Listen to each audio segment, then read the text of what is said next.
అందరికీ నమస్తే అండి. కవితక్క థ్యాంక్ యూ. దశరథ్ గారు థ్యాంక్ యూ సార్. ఏమైంది మాట్లాడుతుంటే అందరూ వెళ్ళిపోతున్నారు. ఏంటండి మీరందరూ ఉన్నారని ధైర్యంగా నిలబడ్డా నేను. మీరు ఎవ్వరి పేర్లు మర్చిపోకుండా వెనకాలైతే కష్టపడాల్సి వస్తుందని ఎదురుగా అయితే అందరు కనబడతారని అలా కూర్చోబెట్టాం. అందరికీ నమస్తే. నువ్వు ఇందాక పిలిచినప్పుడు నేను ఎందుకు రాలేదు తెలుసా? ఫస్ట్ నన్ను పిలిచావు కదా, చీఫ్ గెస్టులు రాకముందు ఆ చిన్న స్పేస్లో పాపం ఎప్పుడు మైక్ ఎప్పుడు మైక్ దొరకని వాళ్ళకి మైక్ దొరుకుతుంది. సో వాళ్ళు మాట్లాడిన ఈ చిన్న చిన్న ఆర్టిస్టులు మా నిసార్ బాయ్ కానీ, చిరంజీవి అన్న, ఇంకా కొరియోగ్రాఫర్ సాగర్ బాయ్, వీళ్ళందరూ మాట్లాడుతుంటే నాకు వినాలనిపించింది. సో స్వీట్ ఆఫ్ యూ అండి, సో సో స్వీట్. అందుకని వెనక ఉండే వాళ్ళందరూ ముందుకు చూద్దామని నేనున్నాను. నేను వెనక ఉన్నాను కదా, కవితకు వచ్చి నన్ను ముందుకు లాగింది. So so sweet of her also. ఏదో సినిమాలో ఉంటుంది, కలేజా సినిమాలో మహేష్ బాబు గారు చెప్తారు, ఆడవాడు పడుకున్నాడు, నాకు ఒక 100 రూపాయలు దొరికితే ఆడికి పాల్గొనిస్తానని చెప్పి అనుకుంటే ఆయనకి ఎక్కువ డబ్బులు దొరుకుతాయి. అలాగా నేను నా వెనుకున్న వాళ్ళని ముందుకు నెడదాం అనుకుంటే నన్ను ఆవిడ అక్కడ వచ్చి మిమ్మల్ని ముందుకు తీసుకొచ్చారు. కాబట్టి ఎప్పుడైనా మనం అది అనుకుంటే మనకు దేవుడు ఇంకింత కొంచెం ఎక్కువ ఇస్తాడు.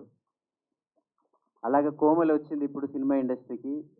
సో కోమలి నాలాంటి మ్యూజిక్ డైరెక్టర్ దగ్గరికి వచ్చి పాట రాయించమని అడగొచ్చు, లేకపోతే పాట అడగొచ్చు, కానీ నాకే ఆమె వచ్చి సినిమా అవకాశం ఇచ్చింది. ఎందుకంటే ఆమె పాట ఒకటి మిస్ అయింది ఒకరోజు. సారంగధరి అనే పాటని తనతో పాడించలేదు అనే సినిమా వాళ్ళందరి మీద తను పాపం చాలా బాధపడుతూ ఆ రోజు టీవీలలో మాట్లాడింది. అలాంటి సంఘటనలు జరిగినప్పుడు ఎవరైనా దాన్ని అలాగే వేరే వైపు తీసుకెళ్తారు. ముఖ్యంగా మా మా ఏరియాలలో ఇక్కడ ఉండే వాళ్ళు కొంచెం పోరాట స్ఫూర్తి ఎక్కువ ఉంటుంది కాబట్టి దాన్ని ఎక్కువ నెగిటివ్ తీసుకుంటారు. కానీ ఆమె అలా తీసుకోలేదు. నేనే సినిమా తీస్తాను, సినిమాల్లో పెట్టుబడి పెట్టి సినిమాల్లోనే నేను చాలామంది నాలాంటి కళాకారులకు అవకాశాలు ఇస్తానని చెప్పి ఒక మంచి స్ఫూర్తితో వచ్చింది కోమలి. ఆ రోజు నేను కూడా కొంచెం తను రాగానే చెప్పాను, అమ్మ నువ్వు ఎక్కడ సినిమా తీస్తావు, అది ఎక్కడ రిలీజ్ చేస్తావు, ఈ రోజుల్లో సినిమా తీయడం అంత ఈజీ అనుకుంటున్నావా, చాలా కష్టం రా అని చెప్పి చాలాసేపు చెప్పాను. లేదు నేను తీస్తాను, నేను రిలీజ్ చేస్తానని చెప్పింది. జూలై 17 రిలీజ్ చేస్తుంది ఈరోజు. సో సినిమా తీయడం, సినిమా బ్లాక్ బస్టర్లు కొట్టడం, ఇట్లు కొట్టడం కాదు, అసలు మనం పనిచేసిన సినిమా రిలీజ్ అవ్వడమే ఈ రోజుల్లో పెద్ద హిట్ అయినట్టు.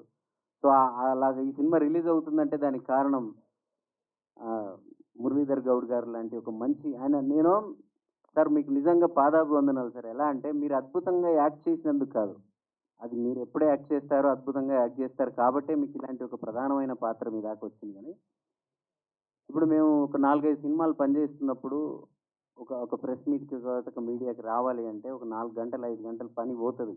ఇప్పుడు గరివిడి లక్ష్మణ పీపుల్ మీడియా వాళ్ళది నేను ఒక ప్రతిష్టాత్మకమైన సినిమా చేస్తున్నాను. అది మొత్తం సంగీతభరితమైన సినిమా, బ్యాక్గ్రౌండ్ స్కోర్ జరుగుతూ ఉంది. నాకు అసలు అక్కడి నుంచి ఒక నిమిషం కూడా కదలబుద్ధి కావట్లేదు అలాంటి సినిమాని నేను వర్క్ అంతా ఆపేసుకుని రావాలంటే నేను ప్రతి ఈవెంట్లో మిమ్మల్ని చూస్తున్నాను. మీరు మంచిగా చిన్న పిల్లడిలాగా పెళ్లి కొడుకులాగా తయారైపోయి అంటే మీరు చాలా బిజీ ఆర్టిస్ట్ మాకంటే. మేము ఏదో ఇన్ని రోజులు కొట్టుకుంటే కొంచెం ఇప్పుడు గుర్తిస్తున్నారు మమ్మల్ని. కానీ మీరు అసలు ఆల్రెడీ ఈరోజు టాప్ ఆర్టిస్ట్. మీరు సినిమాల్లో పెద్ద పెద్ద సినిమాలు చేస్తుంటారు, కానీ ప్రతి ఈవెంట్లో మీరు వచ్చి ముందు కూర్చుంటే నాకు కళ్ళ ముందు అది వచ్చేస్తుంటుంది. అబ్బా మనం వెళ్ళాలి, మనం పనిచేసిన సినిమాని మనం వెళ్ళకపోతే ఇంకెవరు వెళ్తారు? చిన్న పెద్ద సినిమాలు కాదు, మనం ఏ సినిమాకి పనిచేసినా ఆ రోజుకి ఆ సినిమా మనకు అన్నం పెట్టింది, ఆ సినిమా మనకు అవకాశం ఇచ్చింది, ఆ సినిమా మనతో ఉన్న వాళ్ళందరికీ పని కల్పించింది. కాబట్టి ప్రతి సినిమా నాకు గౌరవాన్ని మీ నుంచి నేర్చుకున్నాను, అందుకే నేను వచ్చాను.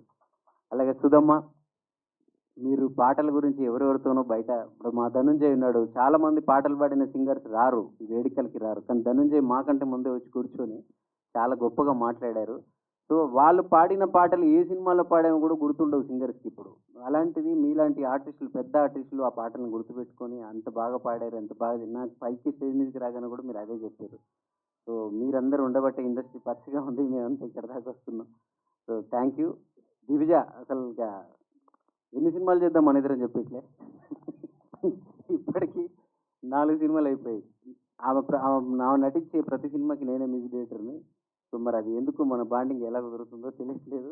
నువ్వు రికమెండ్ చేస్తూనే ఉండే ఏ సినిమాకి వెళ్ళినా ఆయన మ్యూజిక్ డైరెక్టర్, నేను కూడా చేస్తాను. Genuine situation. దాంతో పాటు ఈవెంట్ హోస్ట్ శ్రవంతి ఉండాలని కూడా చెప్తూ ఉన్నాము. సతీష్ భాయ్ ఎక్కడున్నావు, ఒకసారి రావాలి. పైకి దా. నువ్వు ఎంతసేపు నువ్వు డైరెక్టర్ అయ్యింది పాపం, ఒక కార్యకర్త లాగా మేనేజర్ లాగా తిరుగుతూ ఉంటాడు ఆ లొకేషన్స్లో, అలాగే కష్టపడేవాడు. ఈరోజు కూడా అలాగే పడుతున్నాడు. సో డైరెక్టర్సే సినిమాకి మనందరం ఇక్కడ కూర్చున్నామంటే వీళ్ళు ఏదో చిన్న కథ రాసుకొని పాపం బండిలో పెట్రోల్ కూడా లేకుండా ఒక ప్రొడ్యూసర్ చుట్టూ సంవత్సరాల తరబడి తిరిగి ఒక సినిమా సంపాదిస్తారు. ఆ తర్వాత మనందరం దాంట్లోకి వస్తాం, మనందరి ప్రతిభలు చూపించుకుంటాం. దాని అన్నిటి మూలం ఈ దర్శకులే. సో అలాంటి సతీష్ భాయ్ ఆయన నాకు ఒక అభిమానిలాగా వచ్చాడు నా స్టూడియోకి. నేను కసిరిచ్చాను ఆ రోజు. నేను చిన్న సినిమాలు చేయట్లేను అబ్బాయి, చిన్న బడ్జెట్లు ఏమి చేయలేం, వాటిని చూసి మన టాలెంట్ని అందరూ ఇంతేనా అనుకుంటారు, అక్కడ బడ్జెట్స్ ఉండవు, నేను చేయనంటే ఈ ఆ తమ్ముడు సినిమాలో పవన్ కళ్యాణ్ గారు కరాటే నేర్పించినంటే నిలబడతాడు చూడండి, అంత కాదు కానీ పాపం నేను ఒప్పుకునేదాకా అలాగే నిలబడ్డాడు. అంటే నేనేదో గొప్ప అయిపోయిన ఒక సినిమాను ఒప్పుకోవడానికి అని కాదు, అప్పుడున్న బిజీలో నేను చేయలేనేమో ఈ బడ్జెట్లో అని చెప్పి నేను అంటుంటే ఆయన నన్ను పట్టుబట్టి మరి ఈ సినిమాకి చేయించాడు. నిజంగా ఒక సినిమా చేస్తాం, ఆ సినిమాలో ఒక 4 పాటలు ఉంటాయి, కట్ చేస్తూ ఐటమ్ సాంగ్, ఒక ఇంట్రడక్షన్ సాంగ్ ఏదో ఉంటాయని కాదు. ఈ సినిమాలో ఆయన కోసం చేసిన నువ్వు ఒక్కడివే ఇంతమంది పిల్లల్ని పెంచుతావు, కానీ ఇంతమంది పిల్లల్ని కలిసి నిన్ను ఒక్కరిని చూసుకోలేకపోతున్నాం అనే ఒక పాట, అది ఎప్పటికీ వెళ్ళిపోతానే ఉంటుంది. ఇందాక ఆమె చెప్పినట్టు అలా చరిత్రలో నిలిచిపోయే పాటలు ఏమేమి ఉన్నాయో ఈ పాట ఇందులో ఒకటి కాదు. అది ఊరు వదిలిపెట్టి పోతున్నప్పుడు ధనంజయ్ పాట కానీ, చిరంజీవి రాసిన పాట కానీ, పెళ్లి పాట కానీ, ఒక్క సినిమాలో ఒక 4-5 పాటలు నిలిచిపోయే పాటలు నాతో చేయించావు. నీకు, కోమలికి, సోమేష్ గారికి, ఈ ముగ్గురికి కూడా థ్యాంక్ యూ. పాటలు అంటే మీరు జయించినంత మాత్రాన రావు, అది కుదరాలి, ఆ ఆల్బమ్ అలా కుదరాలి. అలాంటి సిచ్యువేషన్స్ నువ్వు తయారు చేసినావు. నువ్వు ఆ క్రెడిట్ మొత్తం నీదే. మేము తెల్ల కాగితాలు మాత్రమే, దర్శకుడే రాసుకుంటాడు మా తలకాయల్లో. సో అలా అద్భుతమైన పాటలు మాతో చేయించిన నీకు ఈ పత్రిక ముఖంగా, మీడియా ముఖంగా, వేదిక ముఖంగా థ్యాంక్ యూ. 5 పాటలు మీరు అద్భుతంగా రాశారు, అది ఎవరికి సాధ్యం కాదు. నేను రాశానంటే మళ్ళీ అదొకటి వస్తుంది, రైటర్స్ అందరూ నా మీద పడి ఏడుస్తారు. అది కూడా మీకు ఎక్స్ప్లెనేషన్ ఇస్తున్నా. ఈయన లిరిక్ రైటర్ల కోసం పాపం చాలా కష్టపడ్డాడు, అడ్వాన్స్లు ఇచ్చాడు, తిరిగాడు.